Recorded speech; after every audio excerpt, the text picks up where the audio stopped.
Magic cards just keep getting worse and worse. What is a boy to do?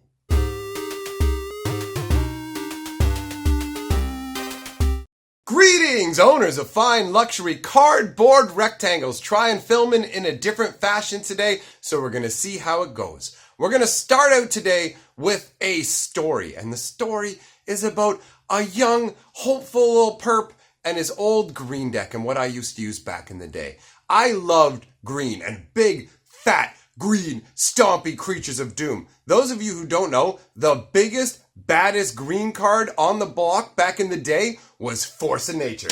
This guy right here. We'll put a better image up on the screen for you. He looks like Swamp Thing. He's wandering around out there, out in the liquids with the trees popping up. What do you get? You get yourself a gigantic 8/8 trampler. I loved it, man. There weren't many answers to him because people didn't run swords to plowshares, so unless they were playing black or could do a giant fireball, the Force of Nature was going to be a huge problem for them.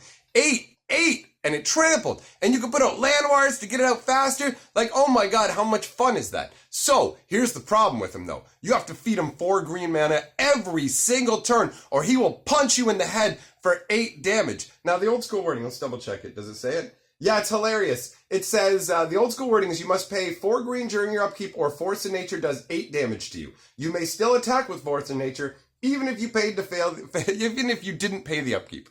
That is funny to me, that they felt the need to specify that sort of thing back in the day. But at the time, I only had 1 Force of Nature, and he was a huge deal. When I got him out, he won me games. He was a powerhouse. I was terrified to lose him in ante, so I would ante 2 cards in his place to save him. Force of Will was my gigantic, here comes Swamp Thing, baby! Although, in retrospect, looking at him, he kind of feels, the way that he's lurking around in like a swampy kind of aspect, it almost feels like this could be a black card. Also of note is that the creature type is Force. Nowadays, they would be elementals. Obviously, you know this is an elemental as well. It's literally called Force of Nature, and that would be an elemental. Now, why are we going on about this card? Well, because Force of Nature sucks now. Force of Nature doesn't matter anymore. It's a situation where this card has been absolutely obsoleted. And I'm going to show you how badly it's been obsoleted by the card that's coming out in Core 2019, which, by the way, I love this card. I mean, it makes me sad for old Forcey here, but times they are changing. And honestly, the old days where you had to pay insane amounts of upkeep for big creatures, those are crazy. So forget that. Let me introduce you to my aggressive mammoth. Oh God, is it hairy and is it powerful? Look at this. What do we get? Looks like it costs 6 mana, just like Force of Nature. Except instead of 4 green, we're only looking at 3 green. So, you're already coming out ahead there. Let's take a look at the stats. What do we have here? Oh, look at that. He's 8/8. Beefcake Mick 8/8, just like Force of Nature. Does he have trample? He sure does. Now let's take a look. Where's the negative part where I have to pay 4 per turn or he punches me in the face? I'm not seeing it. Oh, what's that in its place? Oh, all my other creatures have trample? What? Dude, this card is amazing. I love gigantic green crazies, and that's what this is. The artwork is fantastic. You've got that mammoth just crashing through the snow. I like the white of the snow and everything. It gives it kind of a bit of a muted tone in terms of the energy of it, but the mammoth itself is just implacable, aggressive. It's got that angry cast to its face where you can just see how angry it is. It's got those massive tusks that are battering rams, just destroying everything in its way. It doesn't matter if they're young trees, old trees in its way, deadfall. It's bashing all through it. There's a sense of impending doom in this. Like that mammoth is about to crush down on you, and there's nothing you can do about it. The flavor text from Vivian Reed talking about being behind it in case it charges is kind of weak. Honestly, the Vivian Reed flavor text is half played as a joke, and some of it it's kind of muddled. Her character's kind of muddled. So we'll talk about that probably at another point. I don't want to get too bogged down with that. The point is that cards like this aggressive mammoth, absolutely obsolete Force of Will. I mean, what are you gonna play Force of Will in now? You're gonna play in an elemental deck? Probably not. It's not strong enough.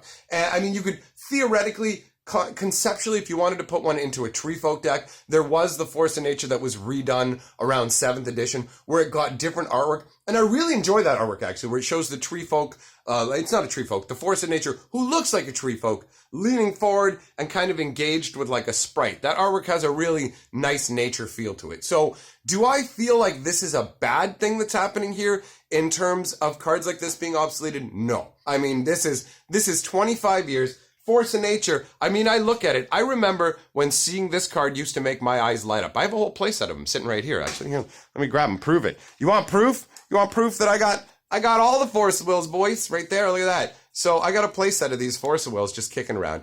And it used to get me super excited. Like, now it's cool for the nostalgia of it. You know what I mean? It's cool to be able to go, hey, look at these old school cards. But are they on the curve? No. Are they good enough? No. Magic was a much slower and different creature back in the day. So we're going to see this more and more as time goes by.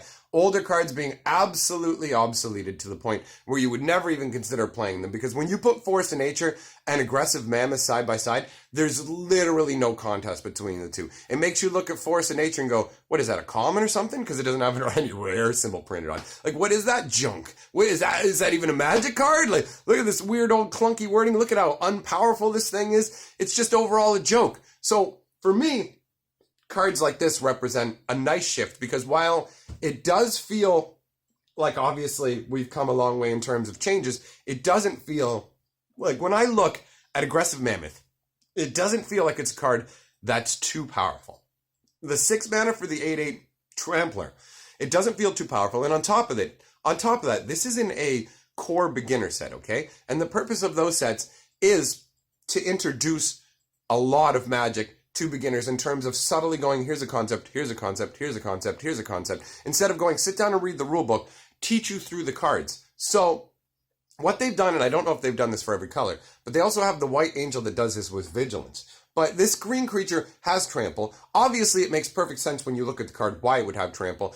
Green is the color of trample. Trample is one of green's biggest abilities. Green has the most trample creatures in the entirety of Magic. So it makes perfect sense for there to be a big creature that has trample and gives trample to all your other creatures. It transmits the concept that trample comes from green. Just the same way that when you use the White Angel, it transmits the concept that Vigilance comes from white. So I really, really like Aggressive Mammoth. I think that it is an excellent design in terms of just giving you a big green. Another thing is it's just a natural creature, right? And green will use that sort of thing a lot. They just have gigantic beasts, elephants, what have you. It doesn't matter. A lot of them will just be mundane, everyday creatures, just this particular world's version of them. Big, beefy crushers. And I'm a huge, huge fan of green in Magic the Gathering, which is why we're talking about Aggressive Mammoth today. So let me know what you guys think. Do you think that the casting cost, the power level of the card is reasonable? Do you think that the card itself conceptually is transmitted all right? What do you think about the fact that it gives trample to all of the creatures? Do you think that's transmitted because the mammoth is crashing through everything, so it's creating a path, essentially giving the other ones a way to get through unimpeded? I don't know. It's up in the air. I'm not exactly sure how an aggressive mammoth would transmit the trample to all your creatures. That's the only part of it that is a little bit of a flavoring issue for me. But other than that, I think that it's a fantastic green card, and I absolutely will be putting this in the King Cube. And the next time I build a big green tower deck as well, I will be using it there. So, thanks for coming by. Let me know what you guys thought in the comments. Tickle my subscribe button. It's down below. Tickle me down below, baby. I won't tell nobody, but I will tell you this. Goblin has come back and hopped back on the Golden Lords of Purple. Good to have you back. You'll see your name in the end scroll. See you guys later. Hey Perp fans, today I've got something special for you today. This is Mr. Habanero and I've got a booster for you. So as you can see, we've got some Hour of Devastation. Let's go ahead and crack this guy right open. Looking for something special today. Let's see. No, nope, nope, nope. Nope, nope, nope, nope, don't care, not looking good, no. Ah, here we go. This right here is what I was looking for. So let's go ahead and get this done.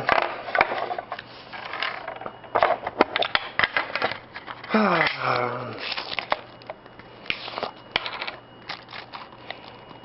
ahead and get this guy going. It's tobacco. Delicious, delicious tobacco. And roll that girl up.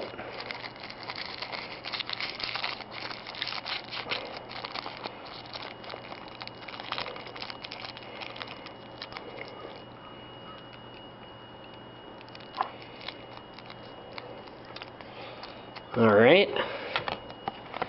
And let's go ahead and just... There we go. I like the sticker, the little hollow sticker. You gotta make sure you get that in there when you're doing this. Oh yeah. There we go. Okay. And shove that guy right in there.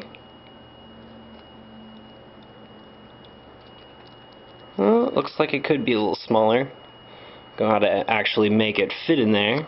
Otherwise it just defeats the whole purpose.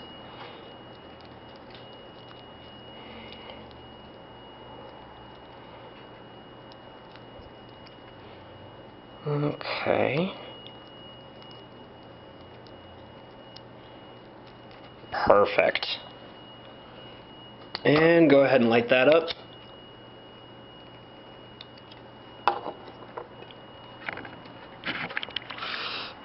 Oh.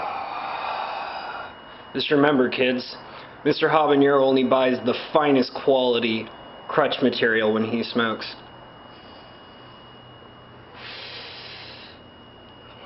And always remember, together, we are the sixth color of magic.